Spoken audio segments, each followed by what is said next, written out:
The cream-colored envelope lay open on the mahogany desk. Not just an invitation, but a final, elegant weapon.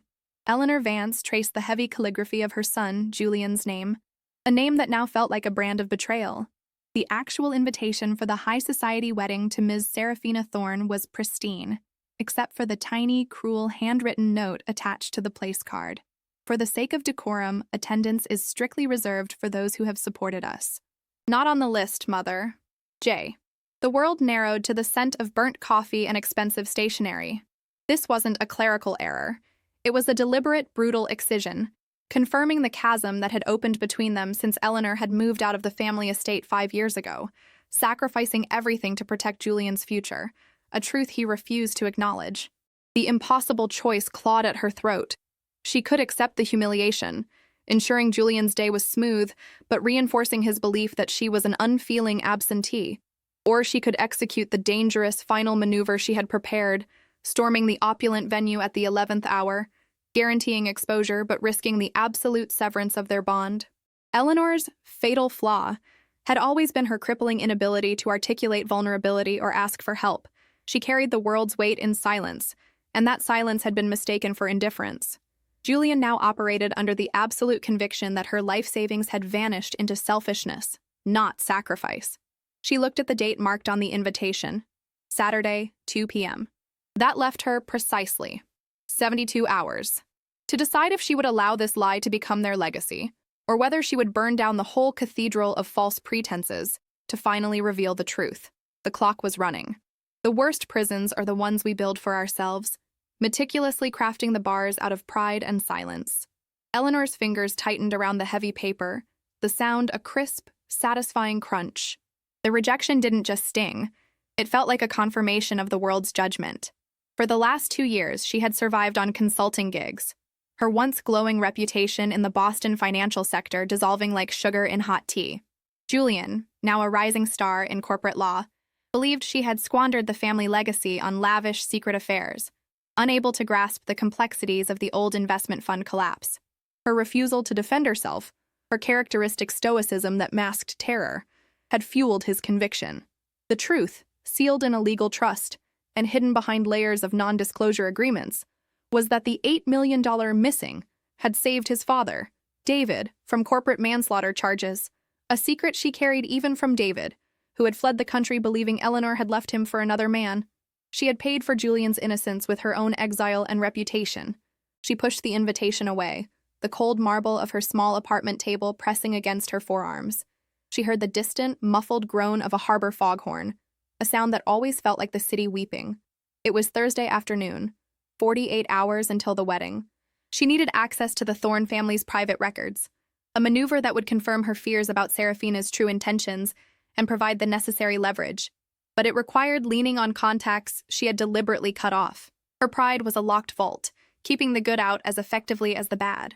She stood up, the chair scraping loudly against the wooden floor, resolving to face the first obstacle, convincing Marcus Riley, the only person who knew the truth of the fund collapse, to break his silence, an act that could cost him his own license.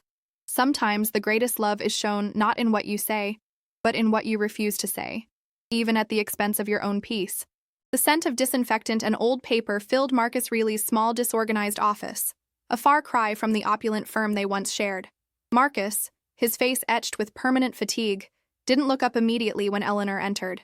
"You shouldn't be here, Elle," he murmured, the low drone of the air conditioning unit trying to swallow his voice. His hands were shaking slightly as he organized a stack of files, a texture of anxiety Eleanor recognized. She hadn't asked him for a favor in 5 years, the exact duration of her self-imposed financial exile. Now, 48 hours before the wedding, she needed him to compromise everything. "I need the Thorne financial records, specifically the transfer details from the last quarter regarding the legacy trust," Eleanor stated, her voice flat, betraying no tremor. She didn't beg. She never did. This was the practical challenge. Obstacle 1. Getting the necessary data without explaining the why. Marcus slammed the file stack onto his desk. "Are you insane? You know the SEC still has surveillance on that entire family's periphery. You are untouchable, Elle. You took the fall. Don't drag me into the rubble." Eleanor leaned forward, her emerald ring catching the weak fluorescent light. "Julian is marrying Seraphina on Saturday. I believe she is liquidating his inheritance, A prenup loophole. I need confirmation. Marcus laughed, a dry, rasping sound. And you expect me to risk my license? My pension? Because your spoiled son didn't invite you to his latest trophy celebration? Go home, Eleanor. Keep your proud silence. It's too late for heroics. His refusal was sharp, immediate. The silence of a secret keeper often shouts louder than any confession, but only to those who truly listen. Marcus began packing his briefcase, signaling the end of the conversation. The air conditioning hummed, a persistent low-frequency sound vibrating the dust motes in the stale air. Eleanor didn't move. She focused on the coarse texture of his tweed jacket, realizing she couldn't afford another failure rooted in her fatal flaw, her refusal to reveal vulnerability. She had to breach the vault of her pride. I didn't take a European vacation, Marcus, she finally said, her voice dropping to a near whisper. David, Julian's father, was trading insider information to keep the fund afloat. The collapse was guaranteed. If the truth came out, he faced 15 years for corporate manslaughter because a major investor committed suicide after losing everything. I didn't just lose $8 million. I paid the investor's family off and absorbed the blame, structuring the payout to look like a personal financial blunder. The $8 million was Julian's college fund and legacy inheritance. Marcus stopped zipping his bag. He stared, his professional caution momentarily eclipsed by shock. The confession hung in the air, heavy and metallic like old blood. She hadn't told anyone this, not even her own lawyer. A secret shared becomes a burden halved, but the weight of the new responsibility shifts entirely to the listener. If Julian finds out about David now, it will destroy him, Eleanor continued, the sound of her own truth tasting like ash. I need those records to stop Serafina without incriminating David, and more importantly, without Julian ever knowing why I vanished. The clock was ticking down to Friday morning. Approximately 30 hours remained. Marcus slowly sat down, his hand smoothing the edge of his desk. He opened a lower drawer, retrieving a slim digital device. You have 1 hour to copy the data, Elle. If this blows up, you never saw me. By Friday noon, 26 hours before the ceremony, Eleanor was hunched over her laptop, the glow of the screen reflecting in her tired eyes. The raw data provided by Marcus was dense, smelling faintly of heated plastic from the copying process. She finally found the pattern. Serafina Thorne wasn't just wealthy. She was aggressively leveraging Julian's inherited real estate holdings. Under the guise of pre-wedding financial consolidation, Serafina had initiated a complex transfer that post-nuptials would see Julian stripped of 80% of his liquid assets. The texture of the fraud was subtle, requiring Eleanor's specialized expertise to decode. Her focus drifted momentarily to a worn photograph taped above her desk. Julian at 10, beaming, missing a front tooth. She hadn't realized how deeply her exile had wounded him. He truly believed she had preferred money and freedom over him. This realization sharpened her resolve. She needed more than just financial proof now. She needed emotional leverage to make Julian listen to a mother he believed was a ghost.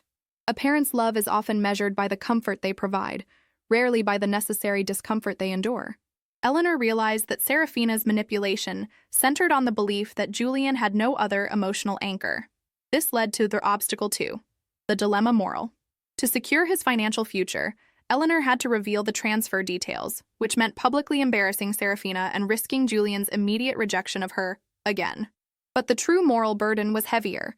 The only way to make Julian believe her fully, to overcome his years of bitterness, was to reveal the deeper, darker truth about his father's crimes. The truth she had sworn to bury forever. That sacrifice would shatter Julian's idealized memory of David. Which betrayal could she live with? Letting her son be penniless, or forcing him to confront a truth that would destroy his past? Eleanor spent the rest of Friday afternoon drafting a legal document, a cold, factual timeline of Serafina's machinations, detailing the specific wire transfers, smelling of freshly printed ink. This was the clean way out. Save the money, keep the deep secrets buried. But she knew Julian would dismiss it as a final, pathetic attempt by a rejected mother to sabotage his happiness. Her hands, usually steady, developed a fine tremor as she reread the note. Not on the list. Her stoicism, her fatal flaw, had created a son who saw her as the villain. Suddenly, a realization hit her. The first, reversion. She looked back at the Thorne transfer records, the data Marcus provided. The dates of Serafina's most aggressive leveraging didn't align with the announcement of the wedding. They aligned with the date Julian had given the final, explicit non-invitation. Serafina hadn't waited for the wedding. She had been preparing the exit strategy before. The engagement was formally cemented, suggesting the entire relationship wasn't just transactional, but a deliberate, targeted con. The closer you get to the truth, the more complicated the motives of those involved become, turning simple malice into calculated cruelty. This meant Serafina wasn't just interested in the prenup loophole. She had been systematically isolating Julian, ensuring Eleanor's absence and subsequent lack of intervention. Eleanor's silent suffering had inadvertently paved the way for Serafina's success. The sound of distant traffic outside her window felt muffled, irrelevant. She crumpled the clean legal document. A factual intervention wouldn't work. The only way to stop the wedding, 18 hours before the service, was to hit Serafina where she lived, her reputation, which meant sacrificing her own secret completely. She chose the harder path, expose David or lose Julian forever. With the decision made, the remaining hours dissolved into nervous activity. Eleanor prepared her final arsenal, a carefully redacted version of the financial data, and, more painfully, the single laminated page from the original settlement agreement, proving the payment made to silence the family of David's victim. The texture of the aged document was fragile beneath her careful handling. She placed it inside her clutch bag. Saturday morning arrived, gray and heavy. 12 hours left. Eleanor's internal tension manifested as a searing headache, the throbbing synchronized with the ticking kitchen clock. She had to ensure she wasn't just removed, but that her argument was heard, overriding Julian's deep-seated resentment. She called an old journalistic contact, a risk that ensured public eyes would be on the ceremony. This was her attempt at controlling the narrative, her growth, a recognition that silence had become her most potent enemy. The fear of public humiliation is often the only lever strong enough to stop a private disaster. She dressed meticulously in a tailored black suit, a stark contrast to the expected wedding pastels. It smelled faintly of mothballs, retrieved from storage. She checked the mirror. The woman staring back looked tired but fiercely resolved. This act would not only expose Serafina and David, but would almost certainly invite a slew of legal complications for Eleanor herself, new investigations into her involvement with the defunct fund. She risked financial ruin and potential charges for obstruction of justice, all to save a son who hated her. 8 hours remained until 2 p.m. She secured the clutch and stepped out into the crisp Boston air. The grand hall of the Lathrop estate smelled overwhelmingly of white lilies and expensive perfume. Eleanor arrived at 1:55 p.m., 5 minutes before the deadline, sidling past the velvet ropes. The security detail, recognizing her face from old society pages, hesitated just long enough for her to slip into the back of the crowded room. Julian stood at the altar, rigid in his tuxedo, facing Serafina, who looked impossibly beautiful in lace and silk. Julian's eyes scanned the crowd, a momentary flash of tension crossing his features, searching perhaps for someone he didn't expect to see, or confirming the absence he had ordered. The officiant began the traditional preamble. Eleanor stood pressed against the back wall, observing the scene. This was Obstacle 3, the crisis. Her more fatal flaw, her prideful silence, had led to this moment. Julian had chosen his resentment over the truth, and now, fueled by his anger, he was walking willingly into financial oblivion. Had she simply explained 5 years ago, none of this would be happening. But she hadn't. Silence doesn't always protect the weak. Sometimes, it merely empowers the wicked. When the officiant paused, asking if anyone objected, Eleanor took her chance. She moved forward, her leather shoes silent on the thick carpet. The air conditioning unit provided the only steady sound until she spoke. "I object," she called out, her voice clear, cutting through the heavy, sweet scent of the flowers. Julian spun around, his face draining of color. "Mother, how dare you? I explicitly told you. You are not on the list." The assembled guests gasped, the collective sound like dry leaves scattering. Eleanor met his angry gaze, pulling the laminated legal document from her clutch. "I am not here for an invitation, Julian. I am here because the woman standing next to you is marrying your inheritance, and she knows it." Serafina's composure cracked, a fleeting texture of panic crossing her eyes before she recovered. "This is absurd, Julian. Your mother is clearly unstable, obsessed with me." Julian took a step toward Eleanor, his hands balling into fists. "You will leave now. I don't care what lie you concocted this time. You already stole everything that mattered." His words were the final hammer blow, the perceived confirmation that her 5 years of sacrifice meant nothing. This was the noite oscura de alma, Eleanor lowered her gaze, realizing that the only thing she had left to lose was the lie protecting David. She had to shatter Julian's memory of his father to save his future. She took a deep breath, the lily's perfume stinging her nostrils. Sometimes the only way to build a future is to demolish the idealized foundation of the past. I didn't steal the $8 million, Julian. I paid it out to the surviving family of Thomas Albright, she began, her voice gaining strength, resonating against the marble walls. She held up the laminated paper. Your father, David Vance, engaged in massive insider trading. He caused the collapse of the fund. Albright was an investor who took his own life when his entire savings were wiped out. I structured the payout and took the blame to ensure your father was never indicted for corporate manslaughter, which would have ended your entire family legacy and ruined your career before it started. Julian stumbled back, hitting the altar steps, a choked sound escaping his throat. Serafina, recognizing the mention of David Vance's name, a name that had briefly been linked to the collapse rumors, made a sudden move toward Eleanor, her eyes wide with fury. The crowd, silent until now, erupted in whispers, the sound like rushing water. Serafina lunged, her hand aiming for the document, but Eleanor was faster, pulling back. This was the climax, happening precisely at 2:03 p.m., barely 3 minutes over the deadline. Eleanor didn't need Julian's belief yet. She needed Serafina's reaction, which was now volatile, confirming her guilt. Julian, stunned by the revelation about his father, was frozen, his mouth slightly open, the realization of physical weight crushing him. You took away my reputation, my money, my home, and my son's respect, Serafina, Eleanor articulated, her voice shaking only slightly. You calculated that because I was estranged and silent, I would be powerless. She thrust the document toward the officiant, forcing him to take it. The transaction dates for her liquidations are attached, Julian. She planned to leave you destitute by Monday morning. When the truth finally breaks free, it doesn't whisper. It often explodes with the force of years of suppressed emotion. Serafina abandoned all pretense of elegance. It's all lies. She's a known fraudster. She's the one who was indicted, she shrieked, her voice high and ragged.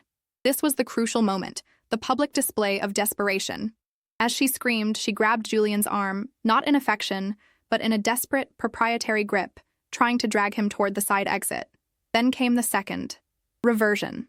A woman stepped forward from the front row, a petite older lady whom Serafina had carefully placed next to the immediate family. She is telling the truth, the woman said quietly. Serafina is my daughter. She told me months ago this was merely a financial arrangement.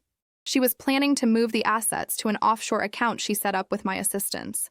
Serafina released Julian's arm as if burned. Mother, you traitor, she hissed. Julian looked from his mother, Eleanor, who was breathing heavily, her hands trembling, to Serafina's exposed mother, and finally back to the laminated document now clutched by the officiant. The revelation by Serafina's own mother, driven by her own late-stage guilt perhaps, was the definitive proof. Julian's shoulders slumped, the reality of both betrayals, his fiancé's manipulation and his deceased father's criminality, hitting him simultaneously. Serafina, seeing the game was irrevocably lost, turned and bolted, her expensive gown rustling loudly as she fled the altar and the stunned guests. The silence that followed was profound, smelling sharply of cut grass carried in from the open doors. The collapse of a perfect image is never quiet. It's a roar that echoes through every corner of the life built upon the lie. Julian finally looked at Eleanor. His face was stained with a mixture of shock and dawning horror. He didn't rush to embrace her.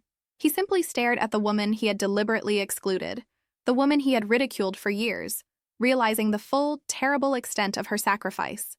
The $8 million, it was never selfish spending, he whispered, his voice catching on the words. He walked slowly toward her, his movements stiff and mechanical. The crowd was a blur of curious, horrified faces. He reached out not to touch her, but to gently graze the laminated paper now resting on the altar. You let me believe you abandoned me, he accused, the pain not of resentment, but of profound shame. Eleanor could only nod, her throat too tight for speech. Eleanor had won the battle. Julian's assets were protected, Serafina was exposed, and the wedding was stopped. But the victory tasted like dust. Julian had the truth, but it was a truth steeped in the betrayal of his idolized father. In the days that followed, the fallout was severe. Julian did not hate her anymore, but the relationship was permanently fractured, scarred by 5 years of self-inflicted damage and the destruction of his family history. He spoke to her now with a chilling respect, but the warmth and intimacy were gone. The cost of victory.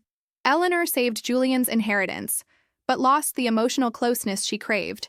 Furthermore, the public revelation and the media frenzy that followed, fueled by the journalist she called, forced the authorities to revisit the old fund collapse. Eleanor received a summons. Her obstruction of justice, while motivated by love, was now exposed. She faced massive legal fees and the absolute certainty that her professional life in Boston was over. The $8 million she sacrificed for Julian was safe, but her own savings were depleted and her future was precarious. The weight of a crown is never truly felt until it is finally removed, leaving the neck raw and exposed. Weeks later, Julian visited her small apartment. He didn't offer financial help. He seemed incapable of bridging the transactional gap with genuine affection. He brought a single white orchid, placing it on her cold marble table. "Thank you, Mother," he said, the words heavy and formal. "I know now what you did." He didn't say, "I love you." He didn't say, "I forgive you." He didn't mention the future. He left quickly, disappearing back into his life, leaving Eleanor alone with the scent of the orchid and the quiet hum of the foghorn, the sound now carrying the texture of permanent solitude. She had saved her son, but the price was everything else.